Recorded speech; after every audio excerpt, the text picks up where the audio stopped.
मेरे सारे स्टूडेंट लोगों को, फिर चाहे वो कहीं से भी मेरे साथ जुड़े हुए हैं, अगर वो मेरे स्टूडेंट हैं, आशीष सर के स्टूडेंट हैं, और अगर हमसे शिक्षा और दीक्षा लेते हैं उनको, और जो हमसे नहीं लेते हैं लेकिन अगर वो स्टूडेंट हैं तो उनको भी बाल दिवस की बहुत सारी शुभकामनाएं। बाल दिवस का एक मतलब हम लोगों को ये भी समझना चाहिए कि एक बच्चा होता है जो हर इंसान के अंदर होता है। शायद कहीं ना कहीं उस बच्चे को हम लोग इग्नोर कर देते हैं जैसे ही हम टीन एज में आते हैं। ये बड़ी खुराफाती एज होती है, इस बात को हमें समझना चाहिए। हम रियलाइज़ नहीं कर पाते हैं उस उम्र में, यही कारण होता है कि हम भटकते हैं, गलत रास्ते पे जाते हैं, गलत चीज़ों को करते हैं। तो वो बच्चा अगर हमारे अंदर जिंदा रहे तो वो हमें कहीं ना कहीं रोक लेगा इस काम को करने से। क्योंकि हम देख सकते हैं बड़ी आसानी से कि बचपन में एक बच्चा क्या करता है कि उसके साथ अगर कुछ भी हुआ तो वो जाकर के अपने मम्मी पापा को बताएगा, अपने किसी बड़े को बताएगा, वहाँ से उसको गाइडलाइन मिलेगी, क्योंकि उसे कुछ समझ में नहीं आता है।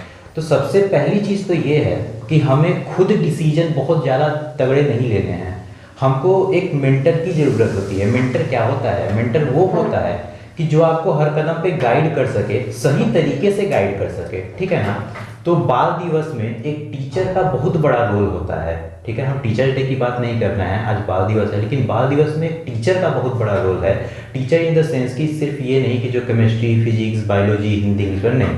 टीचर का मतलब ये है कि जो आपको ज़िंदगी में भी कुछ बताए, ठीक है। तो इसलिए हम बाल दिवस पे आप सबको ढेर सारी शुभकामनाएं देते हैं, और ढेर सारी शुभकामनाओं के साथ हम आपको हमेशा आपके साथ खड़े हैं। आप किसी भी माध्यम से हमसे जुड़ सकते हैं, जिस भी माध्यम से आप जुड़ना चाहें, ठीक है। तो हम आपके साथ हमेशा खड़े हैं और हम चाहेंगे कि आप हमेशा ज़िंदगी में आगे बढ़ें, आपका भविष्य बहुत ही उज्जवल हो। इसी के साथ आपको एक बार फिर से ढेर सारी शुभकामनाएं। अच्छे रहिए, हंसते रहिए, पढ़ते रहिए, मुस्कुराते रहिए। तो सारे बाल शिक्षार्थी को या जो शिक्षा ग्रहण का काम नहीं कर रहे हैं उनको भी बाल दिवस की हार्दिक शुभकामनाएं। बेसिकली समझने वाली बात यह है कि जब हम बाल्यावस्था से किशोरावस्था की तरफ जाते हैं तो हमारे ऊपर शारीरिक तत्व हावी होने लगते हैं। हमें जो यह शरीर मिला है ये दो चीज़ों से मिली है। एक तो जो हमारा पूरा का पूरा शरीर है, फिजिकल जो स्ट्रक्चर हम कहते हैं, चाहे वो पुरुष का या स्त्री का मिला हो, वो हमें जंगल से मिला है। और दूसरी हमारी चेतना जो हमें जंगल से नहीं मिली है।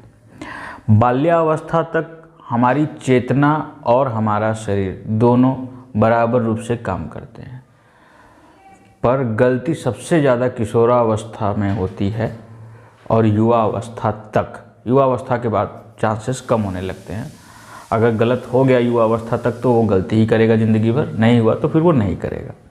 तो किशोरावस्था में ऐसा क्या होता है? किशोरावस्था में जंगल के जो तत्व होते हैं, यानी जो हमें शरीर से गुण मिले हैं, जंगल से गुण मिले हैं, वो हमारे ऊपर हावी होते हैं। तो मैं सारे बालकों से ये निवेदन करूँगा कि वह जंगल के जानवर प्रवृत्ति को अपने ऊपर हावी ना होने दें, अपने चेतना को शुद्धतम अवस्था की ओर ले जाएं और खूब पढ़ें। और सबसे बड़ी बात कि आप कितनी बुक पढ़ते हैं ये इम्पोर्टेंट नहीं है, ये महत्वपूर्ण नहीं है। आप एक बुक को कितनी बार पढ़ते हैं ये महत्वपूर्ण है।